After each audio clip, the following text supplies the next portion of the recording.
नमस्कार दोस्तों, मेरा नाम है सौरभ और स्वागत है आपका मगध एजुकेशन में। अगर जो आप भी एक मेरी तरह ट्रैवलर हो और आप डेली बेसिस पे या फिर वीकली फ्रीक्वेंट ट्रैवल करते हो दोस्तों, तो आपको ज्ञात होगा कि हाल के दिनों में जब से यहाँ पे फास्टैग को इम्प्लीमेंट किया गया है, तब से नेशनल हाईवे पे हमें ट्रैवल करने का जो एक्सपीरियंस मिला है वो एक नेक्स्ट लेवल का मिला है दोस्तों। हमारा जो ट्रैवल एक्सपीरियंस है वो काफ़ी ज़्यादा अच्छा हो गया है, क्योंकि पहले के टाइम में जब यहाँ पे कह लीजिए कि कैश में ट्रांजैक्शन करना पड़ता था टोल प्लाजा के पास जाकर यहाँ पे, तो टोल प्लाजा के सामने यहाँ पे जो वेटिंग टाइम हुआ करता था वो काफ़ी ज़्यादा हुआ करता था दोस्तों यहाँ पे, जो कि काफ़ी ज़्यादा हमारा समय यहाँ पे बर्बाद कर देता था और हमारा ट्रैवल एक्सपीरियंस जो यहाँ पे काफ़ी ख़राब हो जाता था। लेकिन यहाँ पे फास्टैग के आने से ये जो हमारा ट्रैवल एक्सपीरियंस है काफ़ी ज़्यादा खुशनुमा हो पाया है और कह लीजिए एक तरीके से काफ़ी ज़्यादा स्मूथ भी हो पाया है दोस्तों। यानी कि नेशनल हाईवे यहाँ पे आप कह लीजिए कि उस पर ट्रैवल करोगे तो काफ़ी बढ़िया आपको लगेगा यहाँ पे। तो इसके रिगार्डिंग यहाँ पे फास्टैग के रिगार्डिंग यहाँ पे जो नए रूल्स है वो अब इम्प्लीमेंट किए जा रहे हैं दोस्तों। तो आपको बता दें यहाँ पे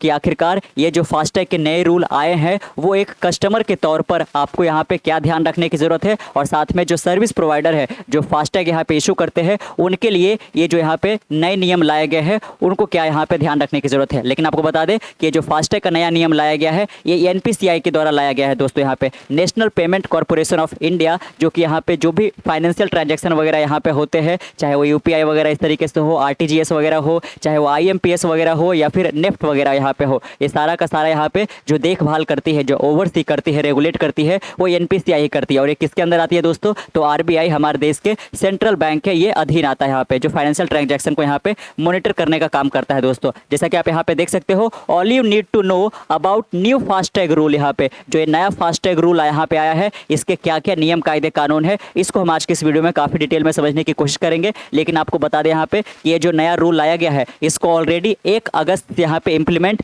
कर दिया गया है दोस्तों। लेकिन आपको बता दें कि यहाँ पे जो डेडलाइन रखा गया है, अलग अलग जो इनके रिक्वायरमेंट है यहाँ पे, चाहे वो केवाईसी को लेकर हो, फोटो अपलोड को लेकर हो, नंबर लिंक कराने को लेकर हो यहाँ पे, और यहाँ पे कह लीजिए कि अकाउंट से रिलेटेड जो भी यहाँ पे बातें हैं, इसका डेडलाइन यहाँ पे 31 अक्टूबर तक रखा गया है। इसलिए आपको घबराने की जरूरत नहीं है यहाँ पे, है ना। तो जैसा कि आपने जाना कि जो फास्टैग के साथ यहाँ पे जो नियम कायदे कानून होते हैं वो किसके द्वारा निर्धारित किया जाता है? तो ये एनपीसीआई के द्वारा निर्धारित किया जाता है दोस्तों यहाँ पे। या फिर जो आप यूपीआई ट्रांजैक्शन करते हो उसको भी देखभाल कौन करता है? तो ये एनपीसीआई ही करता है, national payment corporation of India यहाँ पे दोस्तों, है ना। जैसा कि आप यहाँ पे देख सकते हो कि किस प्रकार से यहाँ पे ये फास्टैग लगा हुआ है, और यहाँ पे जो इसके फास्टैग यहाँ पे होते हैं और रीड किया जाता है इलेक्ट्रॉनिक डिवाइस से, और यहाँ पे पेमेंट आपका जो है वो आपके अकाउंट से डिडक्ट हो जाता है दोस्तों। लेकिन यहाँ पे थोड़ा सा और डिटेल में समझ लेते हैं कि आखिरकार जो फास्टैग है वो आखिरकार फंक्शन कैसे करता है, काम कैसे करता है दोस्तों यहाँ पे। तो आपको बता दें यहाँ पे कि सबसे पहले, है ना, कि थोड़ा सा आप जान लीजिए कि किस प्रोग्राम के तहत यहाँ पे फास्टैग को लाया गया था, क्या ऐसे ज़रूरतें पड़ी वगैरह यहाँ पे। तो मेन तो ज़रूरत इसका यही था कि टोल प्लाजा के सामने काफ़ी ज़्यादा जो वेटिंग टाइम था वो बढ़ता जा रहा था दोस्तों। यहाँ पे लंबी लंबी कतारें लगना शुरू हो चुकी थी यहाँ पे, तो इसको यहाँ पे ख़त्म करने के लिए ये प्रोग्राम लाया गया था दोस्तों। FASTag is pan India interoperable ETC system rolled out by government of India for national highway under the national electronic toll collection program दोस्तों। अगर जो आप नेशनल हाईवे पे आप अपने गाड़ी को कह लीजिए कि चला रहे हो यहाँ पे, तो आपको कह लीजिए तरीके से फास्टैग के थ्रू ही आपको जो भी टोल टैक्स है वो आपको देना पड़ता है दोस्तों। यहाँ पे जो प्रोग्राम यहाँ पे किसके तहत लाया गया था? तो national electronic toll collection program के तहत यहाँ पे लाया गया था। जो फास्टैग होता है, जैसे कि आपको ज्ञात होगा कि आपके जो गाड़ी का विंड स्क्रीन होता है वहाँ पे ये लगाया जाता है, और जैसे ही आप टोल प्लाजा के पास पहुँचते हो तो टोल प्लाजा के ऊपर, है ना, जैसे कि आप यहाँ पे देख रहे हो, यहाँ पे एक कह लीजिए कि रेडियो फ्रिक्वेंसी को रीड करने वाला इलेक्ट्रॉनिक मशीन होता है, जो कि आपके फास्टैग पे जो RFID नंबर होता है दोस्तों। RFID का मतलब क्या हुआ? रेडियो फ्रीक्वेंसी आइडेंटिफिकेशन जो टैग है वहां पे आपका एक नंबर रहता है बारकोड की तरह, उस नंबर को यहाँ पे उस टेक्नोलॉजी के माध्यम से रीड कर लिया जाता है, और जैसे ही आपका फास्टैग को रीड किया जाएगा तो उस फास्टैग के साथ आपका जो अकाउंट लिंक है उसमें से आपके पैसे डिडक्ट हो जाते हैं, या फिर अगर जो आपने प्रीपेड अमाउंट कह लीजिए कि पे कर रखा है ऑलरेडी तो वहां से ये डिटेक्ट हो जाता है दोस्तों। सिंपल टू यूज है और reloadable tag employing radio frequency identification technology enabling automatic deduction of toll charges. तो इसलिए काफ़ी ज़्यादा ये स्मूथ हो गया, क्योंकि अब ऑटोमेटिकली आपके बैंक अकाउंट से जो पैसा है वो डिडक्ट हो जाता है, आपको कैश में ट्रांजैक्शन करने की ज़रूरत नहीं है यहाँ पे दोस्तों। इसीलिए काफ़ी ज़्यादा यहाँ पे जो वेटिंग टाइम है वो कम हो गया है। जो वर्ल्ड बैंक को इन्फॉर्मेशन दिया गया है भारत सरकार के ऑफिशियल के द्वारा, वो भी हम यहाँ पे देखेंगे कि आखिरकार फास्टैग इंप्लीमेंट करने के कारण यहाँ पे जो यहाँ पे वेटिंग टाइम है टोल प्लाजा के सामने यहाँ पे वो कितना कम हुआ है दोस्तों यहाँ पे, और आप जानकर काफ़ी ज़्यादा इंप्रेस हो गए। Enabling automatic deduction of toll charges so that there is a smooth passage through toll plaza without stopping for cash transaction. आप देख सकते हो कि कैश में ट्रांजैक्शन करने के लिए आपको बहुत ज़्यादा टाइम देने की ज़रूरत नहीं है, और यहाँ पे ना तो कतारें इससे लगेगी और ना तो यहाँ पे वेटिंग टाइम ज़्यादा होगा दोस्तों। Tag is affixed on vehicles windows की, जैसा कि हमने जाना, और साथ में आप कई सारे गाड़ियों में देखते भी होंगे दोस्तों। और ये सबसे बेस्ट तरीका है। कई लोग तो क्या करते हैं कि फास्टैग वो खरीद तो लेते हैं लेकिन वो विंड स्क्रीन पे नहीं लगाते हैं दोस्तों, वो अपने के लिए के पास रखते हैं, लेकिन ये तरीका सही नहीं है। आपको अपने विंड स्क्रीन पे ही लगाने की ज़रूरत है टैग, ताकि वो ऑटोमेटिकली जैसे ही आप जाओ तो यहाँ पे आपका वो रीड कर ले रेडियो फ्रिक्वेंसी टैग के माध्यम से, और आपका पैसा चल जाए, ताकि आपके जो पीछे वाले भी हैं उनको ज़्यादा यहाँ पे परेशान होने की ज़रूरत या फिर टाइम देने की ज़रूरत नहीं है। After the tag account is active and is operational at many toll plaza across India and the state highway on the country, it is linked to a prepaid account from which the applicable toll amount is deducted. तो आप देख सकते हो कि जिस भी toll plaza पे यहाँ पे जितना भी टोल टैक्स यहाँ पे निर्धारित किया गया है, उतना जो पैसा है वो आपके प्रीपेड अकाउंट से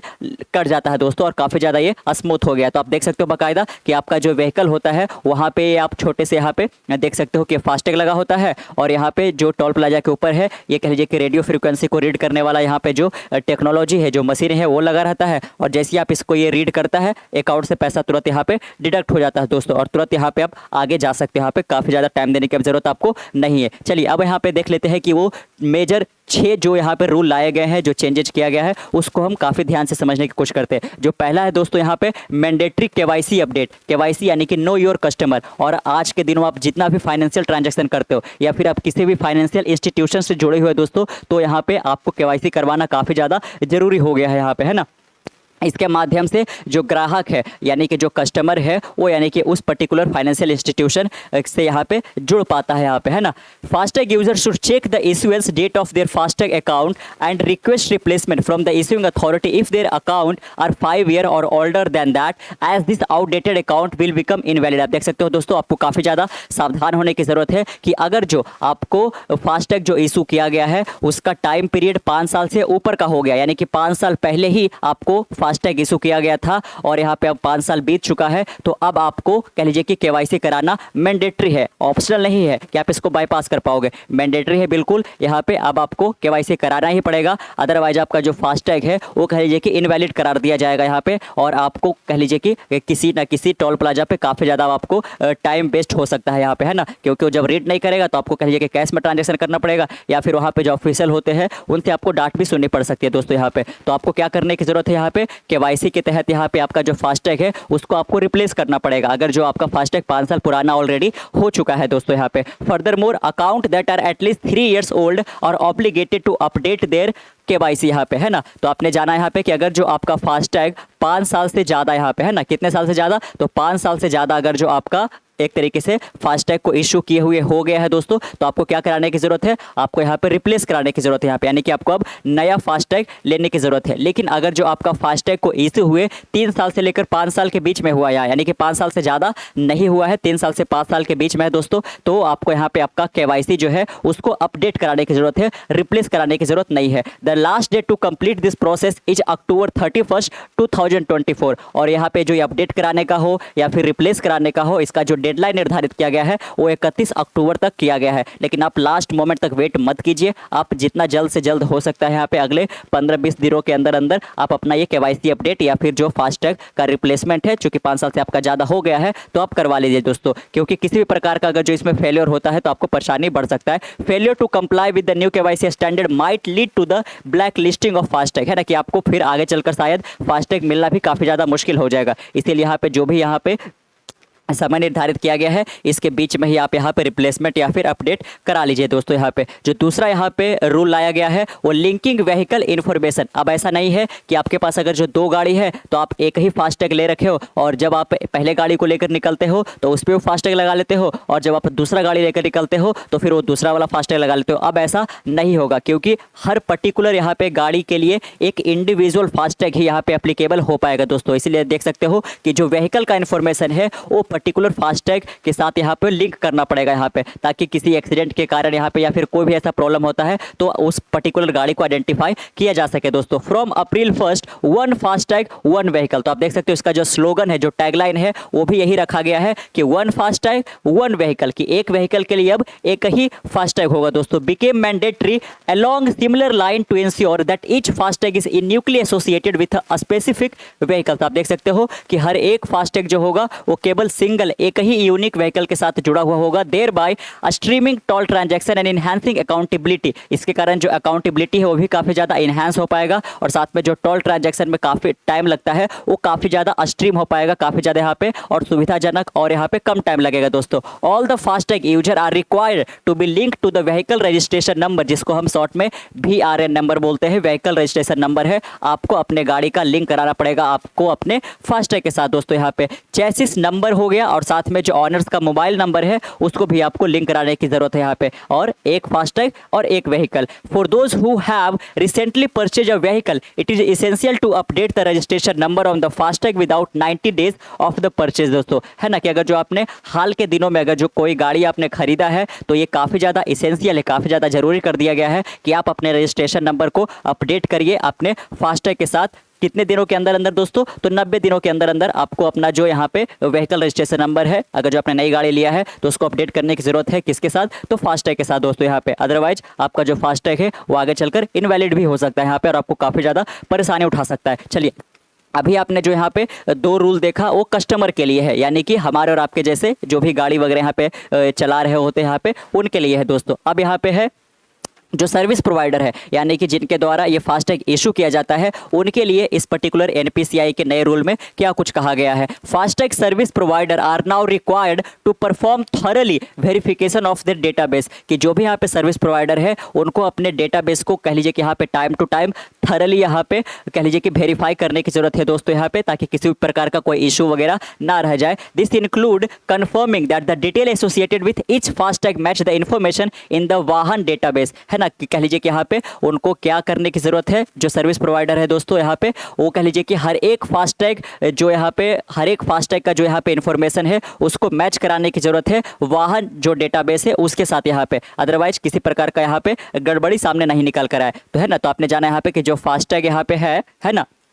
और इसके साथ जो भी इन्फॉर्मेशन जुड़ा हुआ होता है उसको मैच कराना पड़ेगा आपको किसके साथ? तो जो यहाँ पे वाहन डेटाबेस है सर्विस प्रोवाइडर के पास, उनके साथ यहाँ पे आपको कह लीजिए कि आपको नहीं, सॉरी, यहाँ पे जो सर्विस प्रोवाइडर है उनको वेरीफाई करने की जरूरत है, which is the national vehicle registry in India यहाँ पे, है ना। तो हर एक जो कह लीजिए कि यहाँ पे फास्टैग प्रोवाइडर है और साथ में जो कह लीजिए कि सरकार के लेवल पे जो व्हीकल रजिस्ट्री है, वाहन डेटाबेस जिसको बोलते हैं, उसके साथ ये मैच करना चाहिए दोस्तों यहाँ पे, है ना। This verification process is critical to ensuring that all data is accurate and up to date यहाँ पे, ताकि किसी प्रकार का यहाँ पे प्रॉब्लम ऐसा नहीं निकल कर आए। अब हर एक चीज़ के साथ ऐसा ही होता है दोस्तों कि जैसे मान के चलिए कि आप एग्जाम्स में आपके जो भी पर्टिकुलर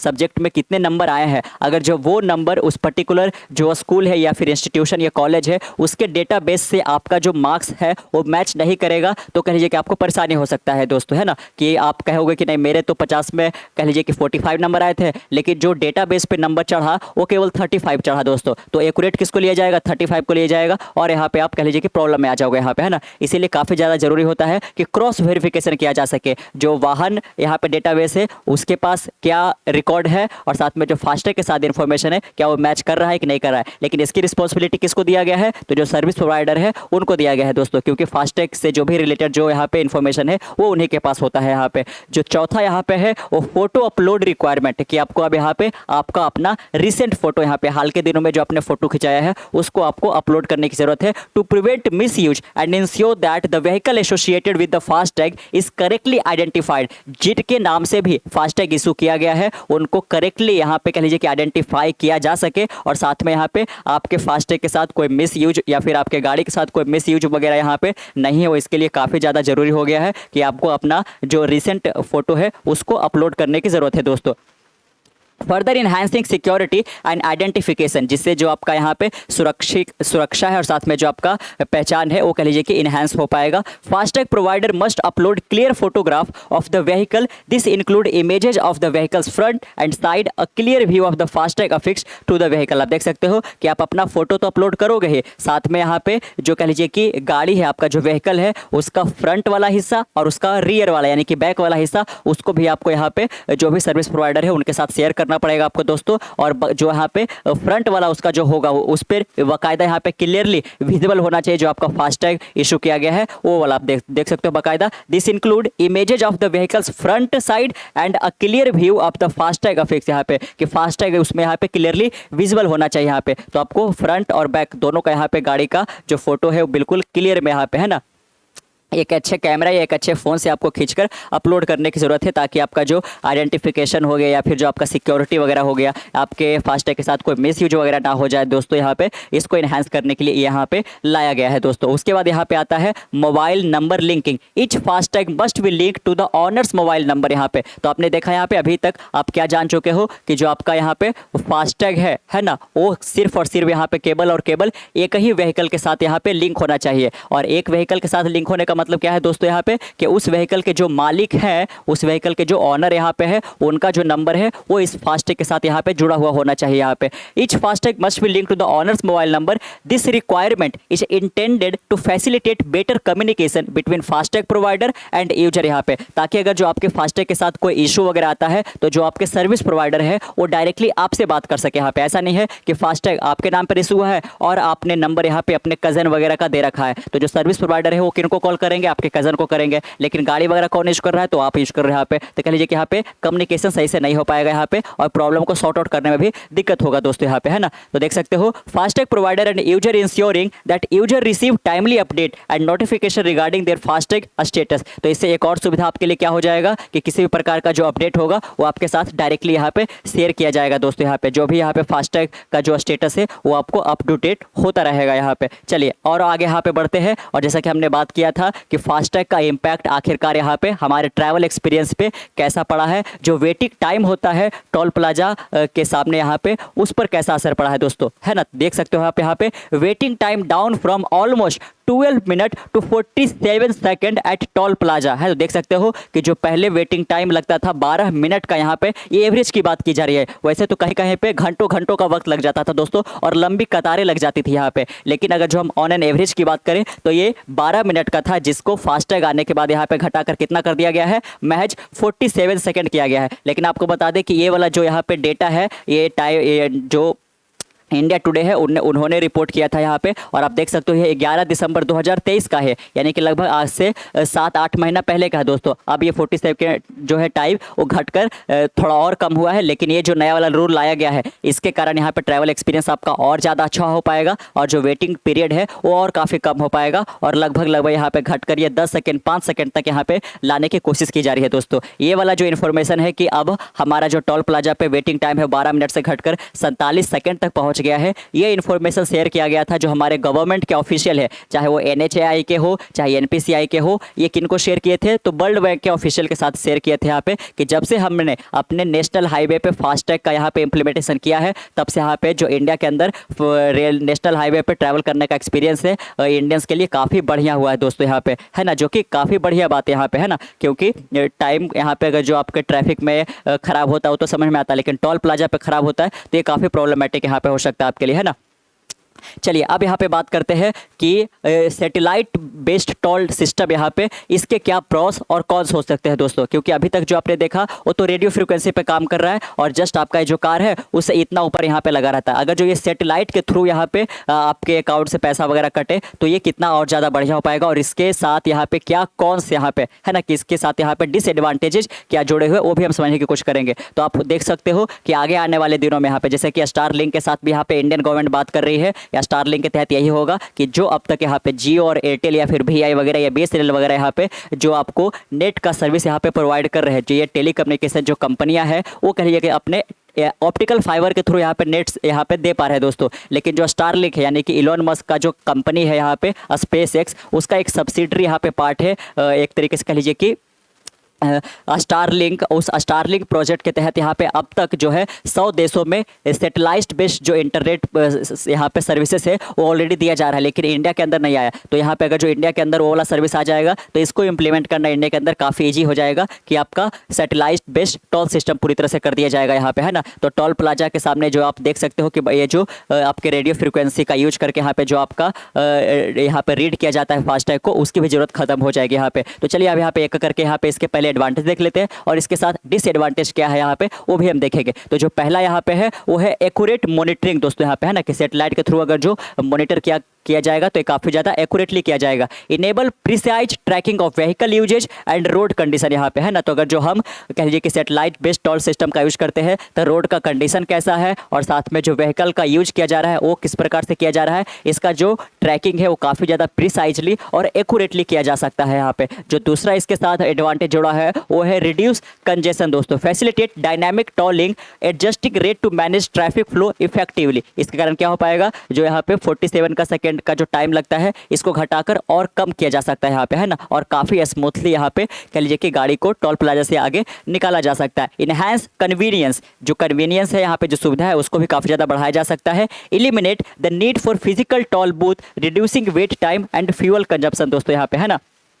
का जहाँ पे फिजिकल टोल के सामने आपको जो एक तरीके से वेटिंग करना पड़ता है और उसमें आपका फ्यूल का जो वेस्टेज होता है वो भी यहाँ पे बच सकता है दोस्तों यहाँ पे। इन्वायरमेंटल बेनिफिट, है ना, इसके साथ यहाँ पे जो एक तरीके से इकोलॉजिकल यहाँ पे जो कंसर्न है वो भी साथ में यहाँ पे जुड़े हुए, लेकिन कंसर्न के रूप में नहीं बल्कि बेनिफिट के रूप में यहाँ पे, है ना। तो देख सकते हो decrease emission from yielding vehicle eight toll booth and promote efficient route planning दोस्तों यहाँ पे, है ना। तो जो यहाँ पे कार्बन एमिशन होता है यहाँ पे आज का जो यहाँ पे रेडियो फ्रिक्वेंसी का जो पूरा का पूरा टेक्नोलॉजी है उसके कारण जो कि यहाँ पे सैटेलाइट बेस्ड अगर जो कर दिया जाएगा तो इसके कारण ये नहीं हो पाएगा दोस्तों यहाँ पे, और रूट प्लानिंग भी काफ़ी ज़्यादा एफिशिएंट हो पाएगा। जो यहाँ पे इसके बाद आता है वो है डेटा कलेक्शन को लेकर, provide valuable data for infrastructure planning and maintenance. इससे जो यहाँ पे सरकार है, जो हमारी अथॉरिटी है, उनको कह लीजिए कि रोड को मेंटेन करने का हो या फिर इंफ्रास्ट्रक्चर को लेकर जो प्लानिंग करने का हो, यह भी काफ़ी ज़्यादा उनके लिए बढ़ जाएगा दोस्तों यहाँ पे, कि किस टोल प्लाजा के इर्द गिर्द यहाँ पे आपका जो रोड इंफ्रास्ट्रक्चर है उसको कैसा करना है वगैरह यहाँ पे। जो इसके बाद आता है वो कॉस्ट इफिशियंसी को लेकर आता है, reduces operational cost and associated with maintaining toll booth and manual toll collection दोस्तों। तो चूंकि यहाँ पे इसको ऑपरेशन करने में यहाँ पे यानी कि एक तरीके से अगर जो सैटेलाइट बेस्ड टोल सिस्टम कर दिया जाएगा तो आज के दिनों में जो यहाँ पे टोल प्लाजा के सामने जो यहाँ पे ऑफिशियल वगैरह यहाँ पे होते हैं जो उसको ऑपरेट करते हैं तो उनको भी सैलरी वगैरह देना पड़ता है एक तरीके से कह लीजिए कि, और यहाँ पे ऑपरेशनल कॉस्ट अभी काफ़ी ज़्यादा आ पाता है। इसलिए जो आपका फास्टैग के थ्रू यहाँ पे जो आपका पेमेंट करता है यहाँ पे टोल टैक्स के रूप में वो भी अभी काफ़ी ज़्यादा है। लेकिन एक बार जब यहाँ पे इसको सैटेलाइट के थ्रू यहाँ पे लिंक कर दिया जाएगा तो इसके कारण यहाँ पे जो ऑपरेशनल कॉस्ट है वो कम होगा, और इसका नतीजा ये होगा कि आप जो यहाँ पे एक कस्टमर के रूप में, एक व्हीकल ऑनर के रूप में जो आप पे करते हो उसको भी आपको कम पड़ना पड़ेगा, क्योंकि अगर जो कॉस्ट कम आएगा तो यहाँ पे आपको कम ही देना पड़ेगा। यहाँ पे seamless integration can be integrated with existing navigation system for real time update and route optimization. तो कह लीजिए कि आपको बिल्कुल रियल टाइम अपडेट मिल पाएगा, बिल्कुल डिले होगा ऐसा कुछ भी यहाँ पे होने की जरूरत नहीं है दोस्तों यहाँ पे, है ना। और साथ में जो नेविगेशन सिस्टम एग्जिस्ट करता है, यानी कि नेविगेशन सिस्टम के रूप में जैसे कि आपने गूगल मैप है ना उसका यूज़ काफ़ी करते हो यहाँ पे, तो गूगल मैप के थ्रू यहाँ पे ये जो सैटेलाइट बेस्ड टोल सिस्टम है उसको यहाँ पे लिंक कर दिया जाएगा, जिसके कारण आपको रियल टाइम अपडेट यहाँ पे मिलते रहेगा यहाँ पे। तो एक तरीके से कहिए कि जो सर्विस प्रोवाइडर है उनके लिए भी ये काफ़ी ज़्यादा यहाँ पे ये आसान हो जाएगा यहाँ पे, है ना। तो आपने जाना कि काफ़ी ज़्यादा सुविधाजनक हो सकता है। लेकिन अभी तो आपको जो भी यहाँ पे बताया गया वो केवल एडवांटेज ही, सब अच्छे अच्छे ही पॉइंट बताए गए, लेकिन इसके साथ कंसर्न, इसके साथ डिसएडवांटेज भी जुड़ा हुआ है दोस्तों। और जो डिसएडवांटेज के रूप में सबसे बड़ा यहाँ पे कंसर्न है वो है प्राइवेसी को लेकर यहाँ पे, कि आपकी जो गाड़ी की ट्रैकिंग है वो हर वक्त यहाँ पे होते रहेगा दोस्तों, यानी कि आपके गाड़ी के बारे में जो इन्फॉर्मेशन है वो हर वक्त यहाँ पे सरकार को, अथॉरिटी को यहाँ पे पता चलते रहेगा। तो आपको कह लीजिए कि यहाँ पे किसी प्रकार का, है ना, आपके जानलेवा हमला भी करना एक तरीके से कह लीजिए कि अगर जो सरकार का एक तरीके से डेटाबेस है, जो उनका यहाँ पे एक तरीके से सॉफ्टवेयर है, अगर जो किसी के द्वारा हैक कर लिया जाता है यहाँ पे तो कह लीजिए कि वो आपको आसानी से वो ट्रैक वगैरह कर पाएगा और आपके बारे में जो भी गाड़ी के बारे में इन्फॉर्मेशन है उसको लीक भी कर सकता है दोस्तों। तो प्राइवेसी का भी खतरा काफ़ी ज़्यादा है। या फिर आप अगर जो एक गवर्नमेंट क्रिटिक्स हो, गवर्नमेंट क्रिटिक्स के रूप में अगर जो आप एक जर्नलिस्ट हो दोस्तों, या फिर आप कोई कॉरपोरेट लीडर हो और आपके कह लीजिए कि ओहदे भारत के अंदर, या फिर आपको काफ़ी लोग जानते हैं और आप सरकार के खिलाफ कुछ यहाँ पे लिखते हो या पढ़ते बोलते हो यहाँ पे, तो कह लीजिए कि यहाँ पे सरकार आपके ऊपर निगरानी रख सकती है दोस्तों। इसीलिए यहाँ पे ये प्रॉब्लमेटिक भी हो सकता है यहाँ पे, है ना। तो हर एक सिक्के के जैसे दो पहलू होते हैं, वैसे सैटेलाइट जो यहाँ पे सिस्टम का टोल सिस्टम होगा उसके साथ भी ऐसा ही जुड़ा हुआ है। तो देख सकते हो कि जो पहला कंसर्न है वो प्राइवेसी को लेकर है, raises issue related to tracking and storing vehicle movement data, कि आपका जो व्हीकल है वो किधर को किधर मूव कर रहा है, यहाँ पे आप कहाँ से कहाँ जा रहे हो, किस वक्त जा रहे हो, इसका सारा का सारा इन्फॉर्मेशन यहाँ पे कह लीजिए कि किसी ना किसी को पता होगा दोस्तों। और साथ में यहाँ पे, है ना, जो आपको हर वक्त ट्रैक किया जाएगा, इसको लेकर भी आपको एक तरीके से असुविधा होगा यहाँ पे, है ना, कि आपको किसी और के द्वारा ट्रैक किया जा रहा है। जैसे कि आज चाइना के अंदर है, चाइना के अंदर अगर जो आप जाओगे तो आपको हर एक मोड़ पे यहाँ पे आप किधर से किधर को मूव कर रहे हो, सारे सरकार को यहाँ पे इसके बारे में इन्फॉर्मेशन पता है दोस्तों, क्योंकि बिल्कुल हर एक जगह यहाँ पे सीसीटीवी कैमरा वगैरह लगा दिया गया है। यहाँ पे high initial cost required significant investment in satellite technology and infrastructure दोस्तों। यहाँ पे तो जैसा कि हमने बात किया कि अगर जो इसको इंप्लीमेंट कर दिया जाता है इसके बाद तो इसका ऑपरेशनल कॉस्ट कम आएगा दोस्तों, जो कि एडवांटेज हो गया। लेकिन शुरू वक्त में यहाँ पे इसके लिए हमें बहुत ज़्यादा जो सैटेलाइट है उसको लॉन्च करना पड़ेगा, और एक सैटेलाइट का कॉस्ट कितना होता है वो तो आपको ज्ञात ही होता है, यहाँ पे करोड़ों करोड़ में चला जाता है। तो फर्स्ट टाइम जो इंफ्रास्ट्रक्चर सेट करना होगा इसके लिए, यहाँ पे जो सैटेलाइट को लॉन्च करना होगा, इसका जो यहाँ पे कॉस्ट आने वाला है, इनिशियल कॉस्ट, वो काफ़ी ज़्यादा होगा दोस्तों यहाँ पे। फिर इसके साथ आता है technical issue, suspect equal to technical glitch and signal disruption impacting reliability यहाँ पे। और अगर जो किसी प्रकार का है ना, जैसे कि मौसम के बिगड़ने के कारण या फिर किसी प्रकार का कोई टेक्निकल ग्लिच हो जाता है यहाँ पे, जो इंटरनेट अगर जो सही से काम करना बंद कर दे, तो काफ़ी ज़्यादा यहाँ पे डिसरप्शन देखने को मिल सकता है दोस्तों यहाँ पे, है ना। इसके बाद आता है डेटा सिक्योरिटी को लेकर, risk of cyber attack and data breaches compromising system integrity. तो देख सकते हो अगर जो किसी प्रकार का कोई साइबर अटैक किया जाता है और जो भी गवर्नमेंट ऑफिशियल के एक तरीके से कह लीजिए कि डेटाबेस से, जो कि आपके फास्टैग से रिलेटेड आपके बारे में जो इन्फॉर्मेशन पूरा उनके पास है, अगर जो वो किसी प्रकार से कॉम्प्रोमाइज होता है दोस्तों, तो कह लीजिए कि आपके ऊपर, है ना, लाइफ थ्रेटनिंग भी यहाँ पे सिचुएशन में आप जा सकते हो यहाँ पे, है ना। तो काफ़ी ज़्यादा जो साइबर अटैक का इसके साथ खतरा जुड़ा हुआ है वो काफ़ी प्रॉब्लमेटिक हो सकता है। User acceptance, many face resistance from user very of new technology and privacy implication. यहाँ पे इसलिए अगर जो इसको सरकार इंप्लीमेंट करने की कोशिश करती है तो काफ़ी ज़्यादा यहाँ पे क्रिटिसिज्म देखने को मिलेगा, जो कि ऑब्वियस है कि उनका जो प्राइवेसी का है वो मामला सामने यहाँ पे निकल कर आ जाएगा। और जो गवर्नमेंट क्रिटिक्स है वो तो ऐसा बिल्कुल भी नहीं चाहेंगे। इसमें जर्नलिस्ट आ सकते हैं, एक तरीके से कह लीजिए कि एक्टिविस्ट आ सकते हैं यहाँ पे, या फिर कोई राइटर वगैरह हो सकते हैं। ऑपोजिशन के जो लीडर है वो यहाँ पे कह लीजिए कि इस पर जमकर यहाँ पे बवाल करने वाले हैं दोस्तों, अगर जो ऐसा कुछ किया जाता है तो। यहाँ पे maintenance challenge, ongoing maintenance and update to satellite and ground system